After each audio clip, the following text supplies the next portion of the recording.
Sir, Pakistan में आतंकी हमले बढ़े तो उसकी सेना ने कह दिया कि पड़ोसी देश में टीटीपी को आधुनिक हथियार मिलना आतंकी हमलों में वृद्धि की एक वजह है।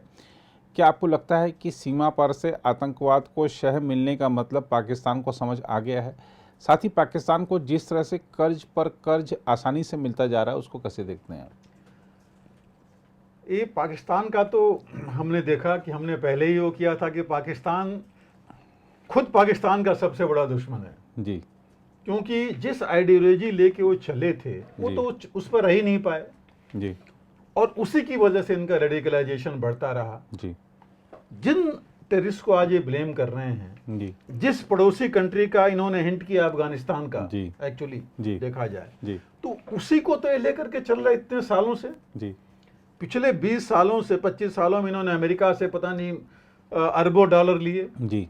इसी के लिए, जी। बढ़ाया फला फुला, इसी तालिबान को इन्होंने बढ़ाया, जी।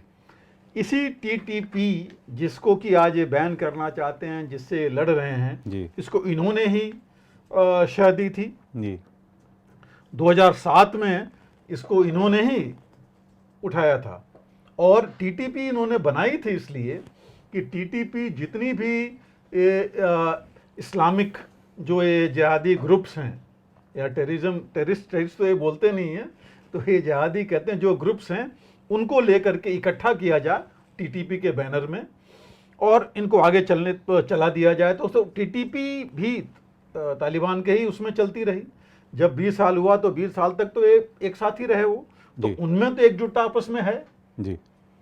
अब जब उन्होंने तालिबान उधर चली गई, टीटीपी यहाँ रहेगी, तो टीटीपी को तो अपना इलाका चाहिए था और तब तक टीटीपी भी इतनी वो भी ट्रेनिंग और हथियार के मुकाबले में बढ़ चुकी थी जी। तो उसने भी अपना इन्फ्लुएंस बढ़ाना शुरू किया और उसने अपनी एक्टिविटी शुरू कर दी।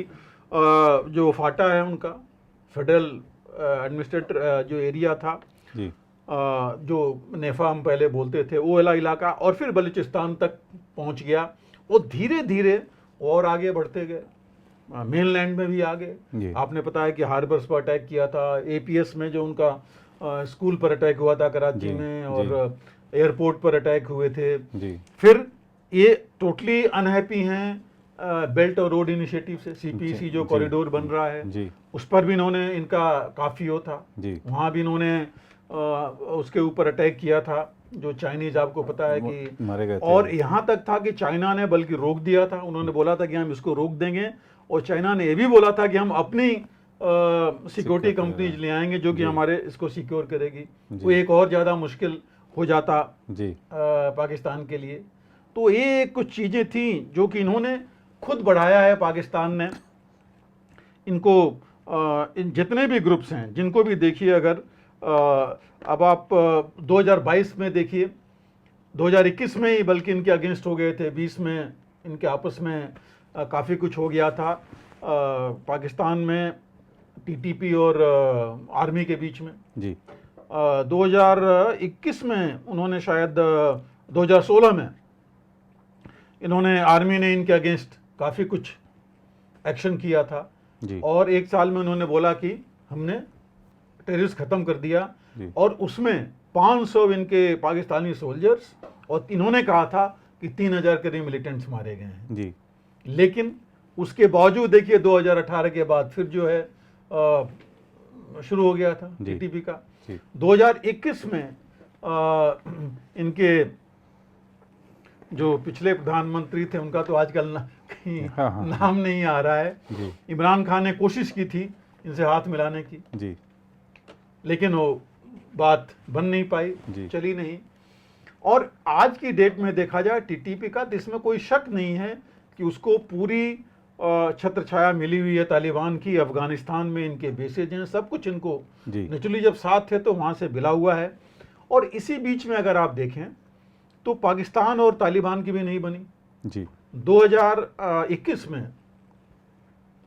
पाकिस्तान ने जब देखा उन्होंने कि तालिबान का वहाँ पर हेडक्वार्टर्स, इन्होंने वहाँ बिना बताए, आपको पता है कि इन्होंने अपने एयरफोर्स से और आर्टिलरी से फायरिंग की थी उस इलाके में जहाँ 16 सिविलियन मारे गए थे अफगानिस्तान के। तो फिर इनके में काफ़ी खटास हो गई थी दोनों के बीच में। वहाँ से भी कुछ आर्टिलरी शेलिंग हुई थी जो कि किसी तरह इन्होंने रोका था कि बात आगे नहीं बढ़े, तो बात यहाँ तक पहुँच गई है टेररिस्ट रिलेटेड एक्टिविटीज़ में ही। तो इन्होंने, ये तो मैं कहूँगा कि इनका होम ग्रोन है जी, इन्होंने ही उगाया है जी, उसको जी, उसी को उन्होंने पाला पोसा है, पानी दिया है और आगे बढ़ाया है जी। तो ये अब इनका ये कहना कि पड़ोसी देश से मिल रहे हैं, भाई पड़ोसी देश को भी तो आपने ही दिया था जी। और आप, अमेरिका कह रहा है कि इन्होंने हमें बेवकूफ़ बनाया कि हमसे पैसे लेते रहे और हमें इतनी मदद नहीं दी कि हमें वहाँ फिर से तालिबान को दे करके और हमें छोड़ करके आना पड़ा। तो ये चीज़ें हैं जो कि अब इनके ऊपर क्या कहा जाए, हम यही कहें कि सद्बुद्धि मिले तब तो समझेंगे। लेकिन एक, हम जैसे मैंने पहले भी कहा था कि हम ये चाहेंगे कि हम, पाकिस्तान हमारा पड़ोसी देश से स्टेबल रहे जी। स्टेबल नहीं होगा तो फिर प्रॉब्लम हमको ही आएगी जी। अगर बांग्लादेश जैसे हालात हो जाएंगे तो फिर प्रॉब्लम तो आएगी ही, हमको ही वो करना पड़ेगा, दूसरे देश ज़्यादा वो नहीं करेंगे। तो इसलिए ये थोड़ा, और इसमें एक ही चीज़ नहीं है वही कि रेडिकलाइजेशन है, इस्लामिक वो है। आप देख रहे हैं इस्लामिक जो मेंटेलिटी है, रेडिकलाइजेशन कितना ज़्यादा है, मंदिर गिराए जा रहे हैं जी, कन्वर्जन कितना किया जा रहा है, वो चीज़ नहीं आ रही है सामने जी। और इन्हीं के साथ नहीं, सिर्फ हिंदूज के साथ नहीं, आप देखिए क्रिश्चियंस के साथ भी है, ये चीज़ें वहाँ आ रही हैं। दूसरी चीज़ देखिए, इकॉनमी की कितना बुरा हाल है जी। इन्फ्लेशन कहाँ तक पहुँच गया है। जो पाकिस्तानी रुपया पहले इनका 85-90 रुपए में डॉलर था, 280-85 हो गया है जी, ये हालत है। तो और डेट आप देख ही रहे हैं लगातार बढ़ता जा रहा है। तो इस सिचुएशन में जी इनके पास कुछ है ही नहीं जी। और जनता क्या करेगी फिर, अगर कुछ देंगे नहीं तो क्या करेगी। बिल्कुल। तो ये सबसे बड़ी जो मुश्किल है कि आप देखिए, अभी पिछले उसकी थी 2000 इसी साल में, आई थिंक जनवरी में 300 पाकिस्तानी माइग्रेंट्स थे जो यूरोपियन कंट्री जाना चाहते थे जी, जी, देश छोड़ करके जी, जी। और ग्रीस में उनके जो वहाँ जा करके उनकी नाव डूब गई और सारे मारे गए।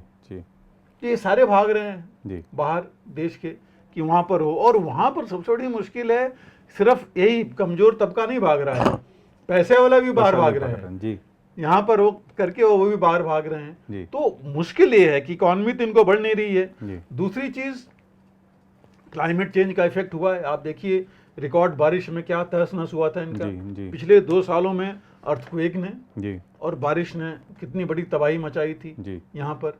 तो ये सब चीजें हैं जो कि ये इनके ऊपर बहुत ज्यादा असर डाल रही है, और उसके ऊपर ये ध्यान न दे करके अभी भी टेररिज्म पर ही चले जा रहे हैं देख करके, जिनको साथ में लेके जा रहे हैं।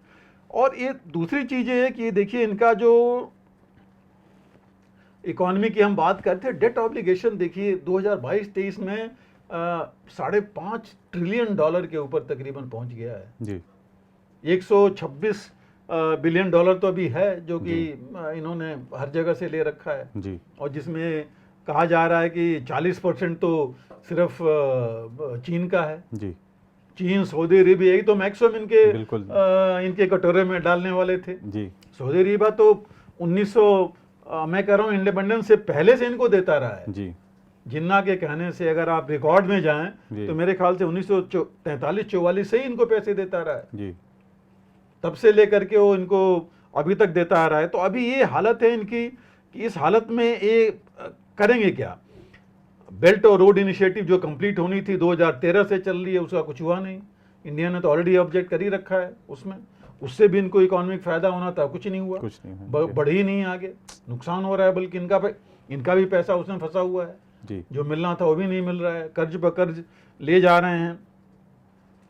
सबसे ज्यादा जो इनको पैसे देने वाले थे वो थे इनके फॉरेन से जो पैसे आते थे, जो पाकिस्तानी जाया तो वर्क फोर्स ही जाता था। और सबसे ज्यादा एक्चुअली अभी भी सऊदी अरेबिया, क्योंकि इनके मैक्सिमम सऊदी अरेबिया में हैं। सऊदी अरेबिया इनको पैसा और भी इसलिए देता है कि वर्कर तो सारे वहाँ पर इनके हैं जी। उसके अलावा इनके राशन पानी वहाँ जाता है वहाँ, और डिफेंस के मामले में इन्हीं का वो है।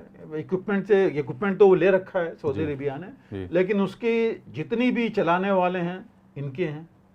आपको याद होगा कुछ साल पहले इनके एक रिटायर्ड चीफ वहाँ गए थे जिनको कि उन्होंने लगाया था सिक्योरिटी में अपने इंस्टॉलेशंस की और उसकी। तो इसलिए सऊदी अरेबिया इनकी मदद करता रहा है इस वजह से। लेकिन वो भी अब उतनी खुले हाथ से नहीं कर रहा है जो पहले करता था। वो आपने देखा अभी भी IMF से जो डील हुई है, जो लास्ट 3 बिलियन का इनको मिला है, उसके लिए भी सऊदी ने पैसा दिया, जो एक कंडीशन थी IMF की उसके बाद। और फिर देखिए अगर लोन मिला भी है 3 या 4 साल तो ये लोग उसमें ग्रे लिस्ट में रहे हैं FATF की। ग्रे लिस्ट के बाद जब बाहर निकले फिर IMF की कंडीशंस थी वो कंडीशंस इतनी पूरा करनी पड़ी, इन्होंने इलेक्ट्रिसिटी का बिल रेज करना पड़ा, अपने फ्यूल प्राइसेस सारी रेज करनी पड़ी, बाकी कई चीजें इनको रेज करनी पड़ी। उसके बाद जा करके इनको जो है ये पैसा मिला। और पैसा भी मिलने से कोई खास फर्क नहीं पड़ रहा क्योंकि लोन का बोझ इनके ऊपर इतना पड़ा हुआ है। तो मुझे और इन्होंने वर्ल्ड बैंक से ले रखा है, एशियन डेवलपमेंट बैंक से ले रखा है, IMF से ले रखा है।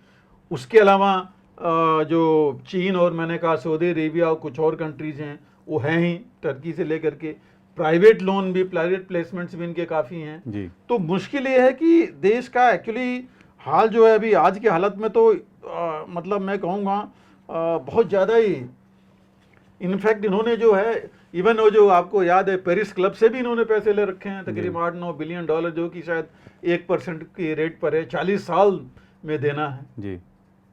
पेरिस क्लब में जो 22 कंट्रीज हैं उनसे लोन ले रखा है। तो इतना ज़्यादा तो इनके पास पड़ा हुआ है, कर्ज पर जा रहे हैं, अपने एयरपोर्ट से लेकर के कई चीज़ें जो है ये बेची हैं उन्होंने, जा रहे हैं बेचने। तो फिर मतलब हालत तो बुरी, और होगा किसका इम्पैक्ट तो आम आदमी पर ही होगा। तो बढ़ेगा क्या, टेररिज्म ही बढ़ेगी। जिसको ये कह रहे हैं कि सिर्फ पड़ोसी देश है, अगर पड़ोसी देश है तो आप भी तो कुछ कर सकते हैं। बिल्कुल, अगर आपके इतने अच्छे हालात है तो क्यों नहीं उनसे मिलकर के बात करके आप चीज़ें ठीक कर रहे हैं। वो ये नहीं कर रहे हैं। तो ये जो चीज़ें हैं जो इकॉनमी की भी हैं, इनको लोन भी जो मिल रहा है कह रहे हैं इनसे कोई खास फायदा तो हो नहीं रहा है। हाँ, लोगों के हालात में कुछ सुधार हो तब तो मैं कहूँगा कि फ़ायदा हो, लेकिन वो चीज़ दिखाई नहीं पड़ रही है इनके में। तो ये लोन भी जो मिल रहा है वो मेरे ख्याल से सिर्फ इसलिए दिया जा रहा है कि कम से कम ये जिसे कहते हैं ना पानी के ऊपर सिर इनकी बाहर रहे, बाकी तो गर्दन तक तो डूबी गए हैं। वही एक है, वही है। बिल्कुल सर। अगर आप भी लेना चाहते हैं देश दुनिया की तमाम जानकारी तो आज ही सब्सक्राइब करें हमारे चैनल को, साथ ही नीचे दिए बेल आइकन को जरूर दबाएं ताकि हर अपडेट आप तक पहुंच सके।